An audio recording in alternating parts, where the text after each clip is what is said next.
That which causes us trials shall yield us triumph, and that which makes our hearts ache shall fill us with gladness.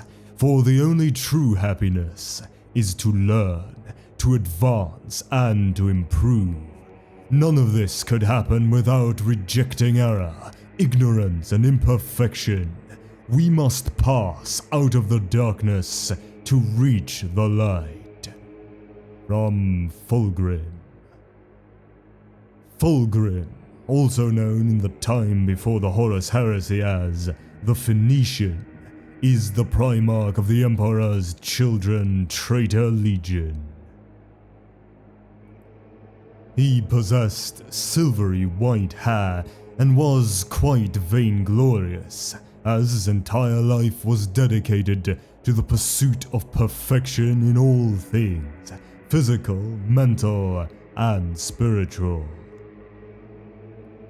Like all the Primarchs, he was teleported away from Terra while still an infant in a warp rift through the machinations of the Chaos Gods, who hoped to prevent the coming of the Age of the Imperium, or at least to corrupt it, so that the spread of the Emperor of Mankind's order would not weaken their power or threaten their existence.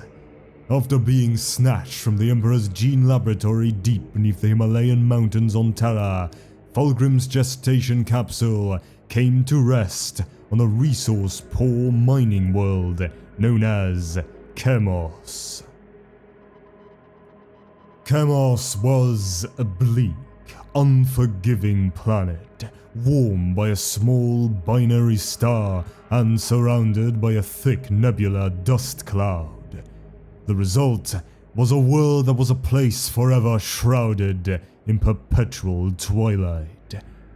Chemos had been settled by humanity during the dark age of technology as a mining world, but it was isolated from its neighbors by the great warp storms that marked the Age of Strife. The problem was that the resources of the planet were running out, and its people were not producing enough food even for their own needs.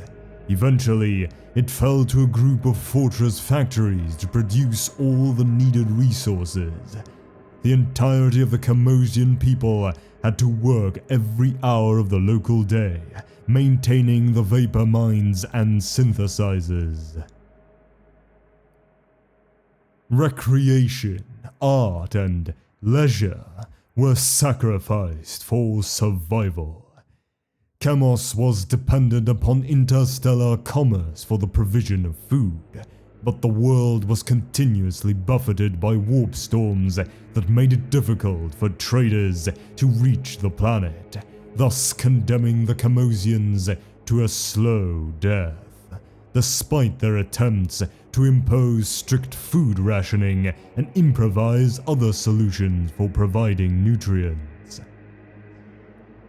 Scouts from the fortress factory of Kallax's branch of the planetary police force, the Caretakers, discovered the Primarch's gestation capsule after it plummeted to the surface of Chemos, and were so impressed by the beauty of the infant within that they begged the leaders of Kallax, its executives, to spare his life, as orphans were routinely put to death, so they would not further strain a settlement's resources.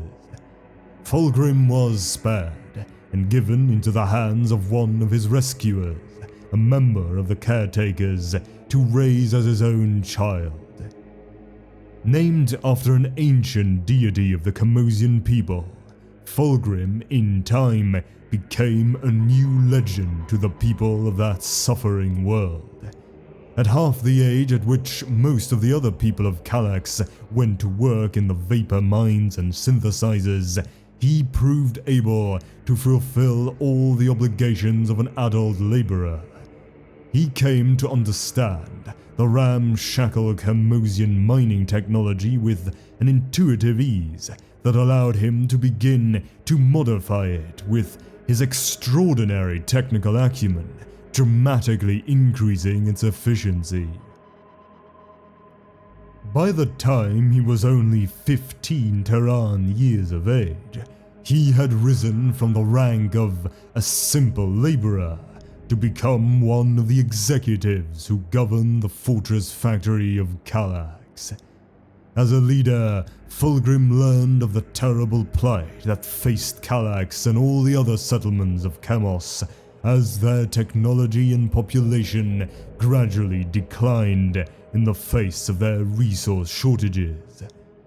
Under his direction, teams of engineers traveled far from Kallax and the other fortress factories, reclaiming and repairing many of the most ancient and far-flung of the world's original mining outposts, many of which had not been used since before the start of the Age of Strife.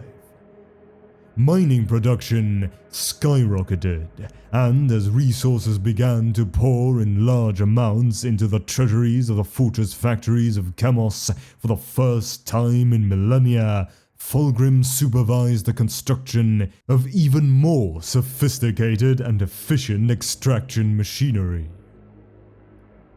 This industrial efficiency soon grew to the point that Chemos's mines were actually producing surpluses for the first time in solar decades, allowing the world to begin to purchase food and other needed materials in large quantities from passing interstellar traders.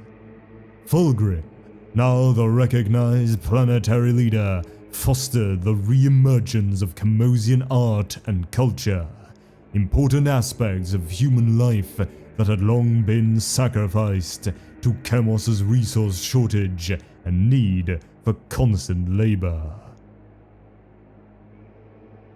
The coming of the Emperor.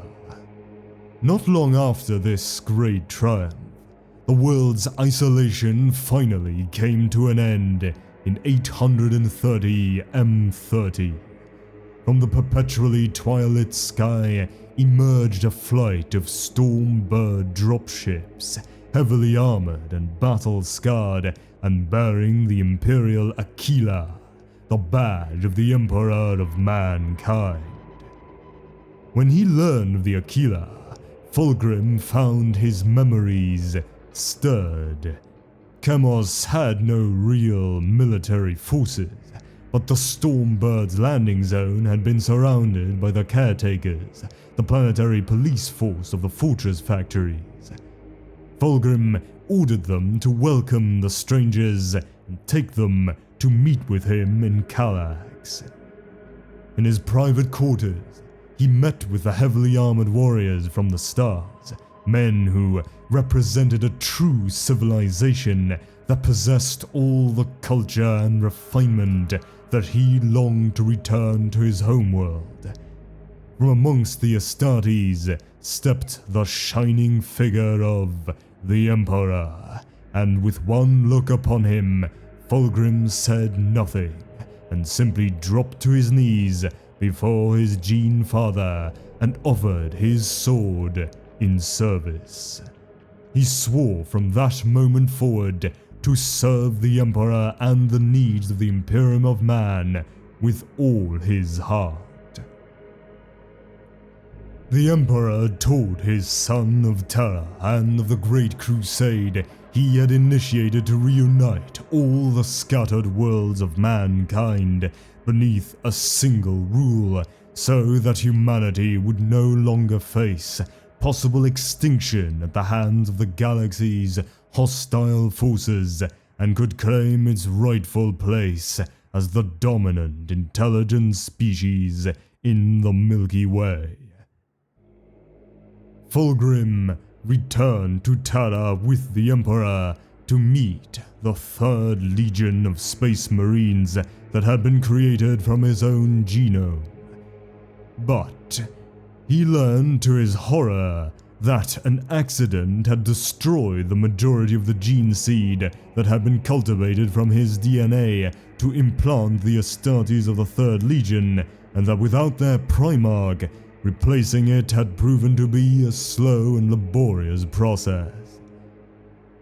The address he gave to the mere 200 Astartes of the 3rd Legion proved so inspiring to the Imperial cause that the Emperor named the 3rd Legion the Emperor's Children on the spot, and determined that only they could carve the Imperial Aquila, the double-headed eagle that was his own personal badge, upon the ceramite chestplates of their power armor. Fulgrim was soon consumed by the idea that he and the Emperor's children needed to live up to the extraordinary honor the Emperor had shown them by becoming shining paragons of the perfection inherent in both the Emperor's person and his vision for Imperial culture and civilization. The drive for perfection soon consumed the Primarch and his legion, from the military tactics they employed to the embrace of an unusually artistic legionary culture and the concern for aesthetics and their personal appearances that was unsurpassed by any of the other Astartes. Fulgrim embodied this pursuit of physical beauty and perfection, for long silver hair flowed down his back, his wide eyes and melodic voice welcomed all who sought his counsel, and his full lips often quirked into a wry smile. He made sure that his power armor was of the finest quality that could be fabricated by Imperial technology, and was intricately decorated in the purple and golden colors he had chosen for his legion. Over it, he usually wore a wide variety of intricately embroidered and high-colored cloaks. The Phoenix and the Gorgon. The brotherhood shared by the Primarchs Fulgrim and Pharos Manus, the Phoenician and the Gorgon, was well known in the Imperium at the time of the Great Crusade, as the two superhuman leaders formed an instant connection upon their first meeting. This initial encounter occurred on Terra, beneath Mount Narodnya, the greatest forge of the Urals, where Pharos was busy toiling with the forge masters who had once served the Tarawat clan during the Unification Wars soon after his arrival from Medusa. The Primarch of the Iron Hands had been demonstrating his phenomenal skill and the miraculous powers of his liquid metal hands when Fulgrim, the Primarch of the 3rd Legion, the Emperor's Children, and his elite Phoenix Guard had descended upon the sprawling forge complex. Neither Primarch had yet met the other, but each had felt the shared bonds of alchemy and science that had gone into their making. Both were like gods unto the terrified artisans, who prostrated themselves before these two mighty warriors, as though fearing a terrible battle might ensue between them. Pharos Manus later told the tale to the Astartes of the 10th Legion, claiming that Fulgrim had declared that he had come to forge the most perfect weapon ever created, and that he would bear it in the coming Great Crusade. Of course, the Primarch of the Iron Hands could not let such a boast go unanswered, and he had laughed in Fulgrim's face, declaring that such pasty hands could never be the equal of his own living metal appendages. Fulgrim accepted the challenge with regal grace, and both Primarchs had stripped to the waist, working without pause for weeks on end, the forge ringing with the deafening pounding of hammers, the hiss of cooling metal, and the good-natured insults of the two demigods as they sought to outdo one another. At the end of the 3 months' unceasing toil, both warriors had finished their weapons. Fulgrim had forged an exquisite warhammer, called the Forge Breaker, that could level a mountain with a single blow, and Pharasmanos a golden-bladed sword, called the Fire Blade, that forever burned with the fire of the forge. Both weapons were unmatched by any yet crafted by man, and upon seeing what the other had created, each Primarch declared that his opponent's was the greater. Fulgrim declared the golden sword the equal of that borne by the legendary hero Nuada Silverhand, while Pharasmanos had sworn that only the mighty thunder gods of Nordic legend were fit to bear such a magnificent warhammer. Without another word spoken, both Primarchs had swapped weapons and sealed their eternal friendship with the craft of their hands. The weight of the formidable warhammer Forgebreaker was enormous and unbearable for anyone but one of the Emperor's Astartes.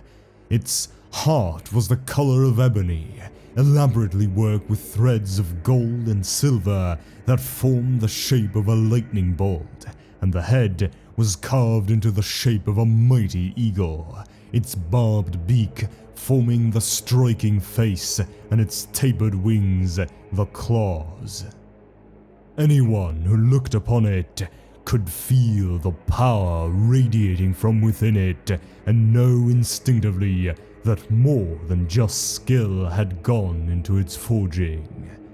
Love and honor, loyalty and friendship, death and vengeance, all were embodied within its majestic form, and the thought that the Iron Hand's Primarch's sworn honor brother had created this weapon made it truly legendary. According to legend, Pharasmanos was commonly referred to as the Gorgon. Some on Terra said the name was in reference to an ancient legend of the Olympian hegemony. The Gorgon was a beast of such incredible ugliness that its very gaze could turn a man to stone. Many would be outraged at the disrespect in the implication of such a term when referring to a Primarch. Those who knew him best believed that Pharasmanos quite enjoyed the name, because in any case, that was not where the name originated. It was an old nickname Fulgrim had given his brother after their initial meeting. Unlike the Phoenician, Pharos had little time for art, music, or any of the cultural pastimes the Third Legion's Primarch so enjoyed. It is said that after the two met at Mount Narodnia, they returned to the Imperial Palace where Primarch Sanguinius of the Blood Angels Legion had arrived bearing gifts for the Emperor. Exquisite statues from the glowing rock of Baal, priceless gemstones and wondrous artifacts of aragonite, opal, and tourmaline.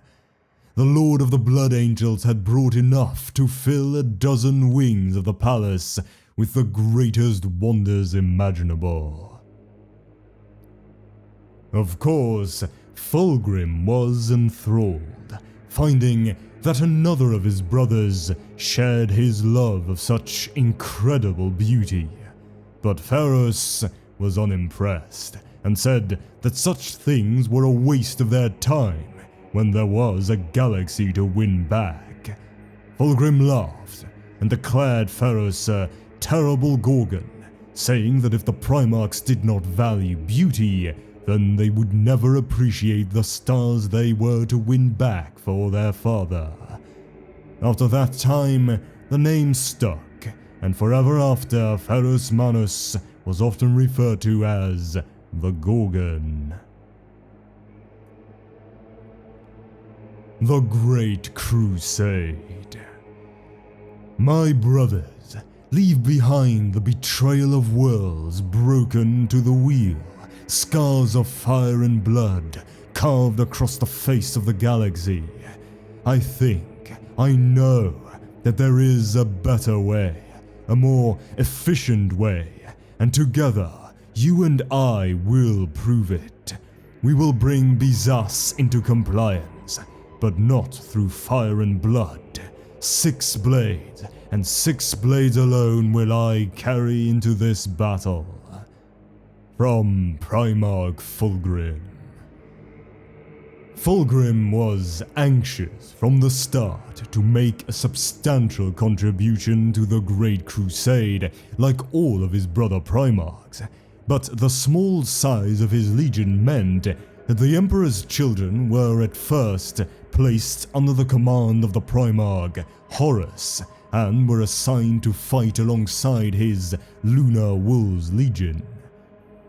Horus and Fulgrim soon grew personally close during their time together, while their legions participated in the conquest and pacification of the eastern fringe of the galaxy in the Ultima Segmentum. Eventually, over the course of several Terran decades, the Emperor's children's ranks were swelled by new Astartes, who had been recruited from both Terra and Fulgrim's homeworld of Chemos, where the 3rd Legion had established its fortress monastery at the old fortress factory of Kallax. When the Emperor's children were judged to have reached an appropriate size, he was given command of the 28th Expeditionary Fleet of the Great Crusade, and set off on his own course of conquest, adding dozens of worlds to the rule of the Emperor. Among them was the advanced Xenos world of Leran, where Fulgrim's fate would be sealed. Fulgrim's Fall. Pride goeth before abandon, vanity goeth before weakness, vainglory goeth before the fall. The Cantos of Proverbs from the Apocrypha Terra. Fulgrim first fell from the Emperor's grace on the Xenos planet called Leran, officially designated as 28-3, being the 3rd world the 28th expedition had brought to Imperial compliance. Unbeknownst to the 3rd Legion, the serpentine Lair species were corrupted Xenos worshippers of the chaos god of pleasure, Slanesh. Though the resource-rich ocean world of Leran would be of immeasurable value to the Crusade of the Emperor, its alien inhabitants did not wish to share what blind fortune had blessed them with. They refused to see the manifest destiny that guided mankind through the stars, and had made it abundantly clear that they held the Imperium in nothing but contempt. The 3rd Legion's advance had been rebuffed with violence, and honor demanded that they answer in kind. His 28th Expeditionary Fleet of the Great Crusade conquered the planet for the Imperium, exterminating its hostile native reptilian species, the Lair. Leran was a water world, its continents having sunk beneath its ocean's waves centuries before, when all of its ice caps and glaciers melted. Its natives, the Lair, engage in extensive genetic engineering to perfect their species, creating a multitude of different castes who were genetically designed to best serve their intended function in Lair society. Having no land area, the Lair, whose technology equaled or even exceeded that of the Imperium in certain areas, had moved their entire society onto hundreds of floating coral islands that circled a central nexus in the planet's atmosphere. Each coral island was held aloft by an anti-gravity generator. Now, the central nexus point that all of their coral islands orbited was actually a massive temple dedicated to the Prince of Pleasure, at the heart of which lay a potent chaos artifact, a beautifully crafted, single-edged demon blade that served as the physical vessel for a greater demon of the Prince of Chaos. The lair evinced all the signs of what later generations of the Imperium would recognize as Slaaneshi corruption, including a need for constant extreme sensory inputs, such as riotous colors and constant sound, and the deriving of pleasure from only the most extreme of sensations, including their own deaths. Completely unaware of the real dangers he and his Astartes Legion faced on the chaos-corrupted world, Fulgrim ordered the Emperor's children and the other forces of the 28th Expeditionary Fleet to assault the planet and conquer it for the Imperium within a single Terran month, completely eradicating the lair species in the process. The Council of Terra had decided that the subjugation of the lair would cost too many Imperial lives and would take too long. Some estimates indicated that an attempted Imperial compliance would take as long as 10 standard years. There had even been talk of making them a protectorate of the Imperium. Primarch Fulgrim would not countenance such talk, for by refusing the Emperor's beneficence, the lair had effectively sealed their doom. During their final slaughter of that serpentine Xenos race, Fulgrim and his Astartes discovered the great temple dedicated to Slaanesh that lay on the central floating coral island of Leran. The Imperium, ignorant of the existence of the Chaos powers at this time, and holding to the extreme rationalism and atheism of the Imperial truth, did not realize the significance of such a find or what they had really discovered. The expedition began to be unwittingly corrupted by the temple's potent and malign influence. After defeating the fanatical defenders, Fulgrim discovered what the lair were so fiercely protecting.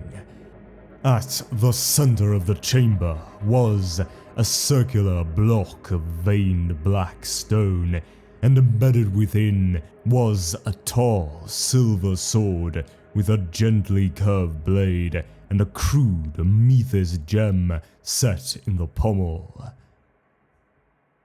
This sword was not only a potent Slaaneshi artifact, but also the physical vessel of a greater demon of Slaanesh. Once he had claimed the blade as his own, the demon within it began whispering in his mind and corrupting his soul towards the service of Slaanesh. He began to wield the demon blade more often than his prior weapon, the great sword Fireblade that had been fought for him on Terra by his fellow Primarch and most favored brother, Ferrus Manus. Thinking the whispers in his mind were only his own subconscious speaking to him, Fulgrim began listening to what it offered. Eventually, he discovered these were actually the whispers of the demon that existed within the blade.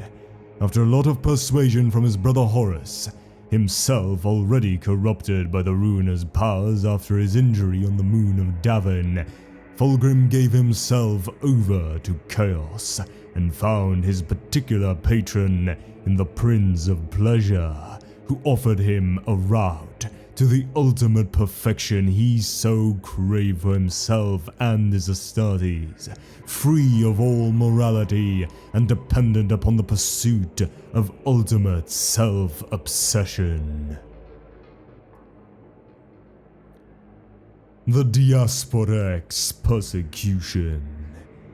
During the latter part of the Great Crusade, the Iron Hands Legion encountered a nomadic, fleet-based civilization composed of both humans and Xenos known as the Diasporex. The Iron Hand shared the imperial truth of the Emperor of Mankind and offered the human members of the Diasporex the opportunity to separate from their alien allies and to join the newly forged Imperium. But they declined his offer.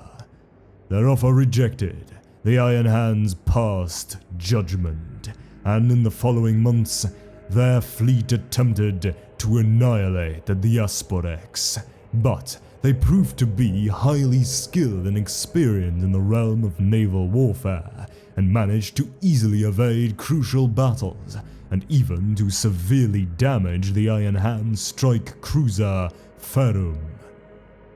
The Emperor's children of the 28th Expeditionary Fleet were called in as reinforcements, and so a joint Imperial strike force composed of both the Iron Hands and forces from the Emperor's Children Legion launched an all-out assault against the willful Diasporex.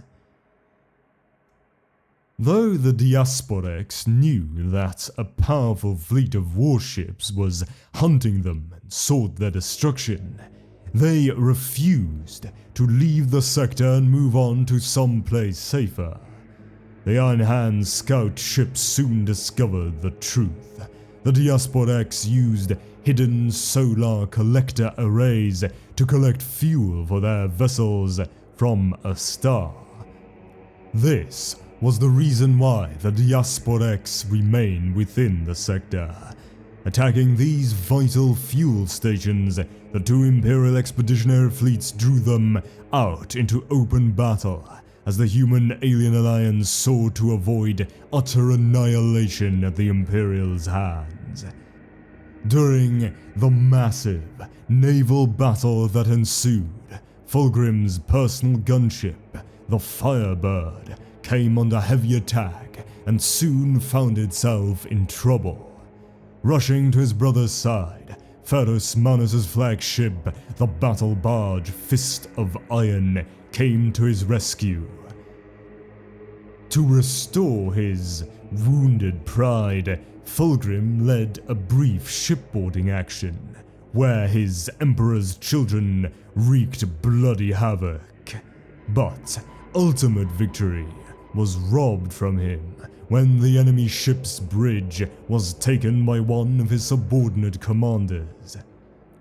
For solar months thereafter, he would resent the Gorgon's actions, unable to truly understand the altruism of Ferris's deed and the loss of life his selfless act had incurred on his own legion.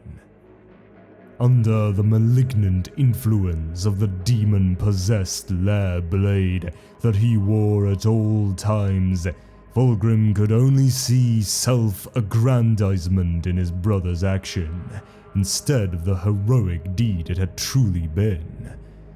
Ferris's critical comments, the wounding darts that Fulgrim believed were meant to undermine him, were in actuality only jests designed to puncture his self-importance and restore his humility. What Fulgrim perceived as Ferris's prideful boasts and rash actions had been deeds of courage that he spitefully dismissed as the selfish influence of chaos began to claim the Phoenician's soul.